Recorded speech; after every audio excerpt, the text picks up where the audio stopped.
আজকের দিনে mobile phone আমাদের জীবনের অবিচ্ছেদ্য অংশ হয়ে দাঁড়িয়েছে। যোগাযোগ হোক বা বিনোদন, কেনাকাটা হোক কিংবা ব্যাংকিং, সব কিছুতেই মোবাইল নির্ভরতা বেড়েই চলেছে। মোবাইল ফোনে ইন্টারনেট যুক্ত হওয়ার পর থেকে এই নির্ভরতা আরও জোরদার হয়েছে। তবে এর সঠিক ব্যবহার যেমন আমাদের জীবন সহজ করে তুলেছে, তেমনি অতিরিক্ত ব্যবহারে তৈরি হচ্ছে নানা সমস্যা। এর মধ্যে অন্যতম নোমোফোবিয়া। আসলে এই নোমোফোবিয়া কি? নোমোফোবিয়া শব্দটি এসেছে নো মোবাইল ফোন ফোবিয়া থেকে, অর্থাৎ মোবাইল ফোন না থাকলে বা ব্যবহার করতে না পারলে যে ভয় বা দুশ্চিন্তা তৈরি হয়, সেটি এই সমস্যার মূল লক্ষণ। ফোন হারিয়ে যাওয়া, চার্জ শেষ হয়ে যাওয়া বা নেটওয়ার্ক বিচ্ছিন্ন হয়ে গেলে যারা আতঙ্কিত বোধ করেন তারা নোমোফোবিয়ার আক্রান্ত হতে পারেন। এই সমস্যার দুটি প্রধান লক্ষণ হয়েছে মানসিক ও শারীরিক। মানসিক লক্ষণ: মোবাইল হাতছাড়া হলে ভীষণ দুশ্চিন্তা বা আতঙ্ক, ফোন চোখের আড়াল হলেই অস্থিরতা, কিছুক্ষণ ফোন না ব্যবহার করলেই হতাশা, মুড খারাপ হয়ে যাওয়া।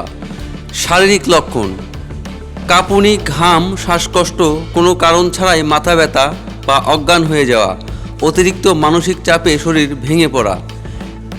বিশেষজ্ঞরা মনে করেন মোবাইলের উপর অতিরিক্ত নির্ভরতা থেকেই এই আসক্তির জন্ম।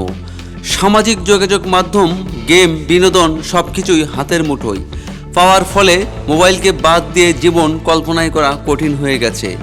মস্তিষ্কের ডোপামিন নামক হরমোন এই আসক্তি আরও বাড়িয়ে তোলে। বিশ্বে মোবাইল ফোন ব্যবহারকারীর সংখ্যা 700 কোটির বেশি। আমেরিকার 66% মোবাইল ব্যবহারকারী স্বীকার করেছেন তাদের মধ্যে নোমোফোবিয়ার লক্ষণ রয়েছে। 50% মানুষ মোবাইল বাসায় রেখে গেলে অস্বস্তি অনুভব করেন।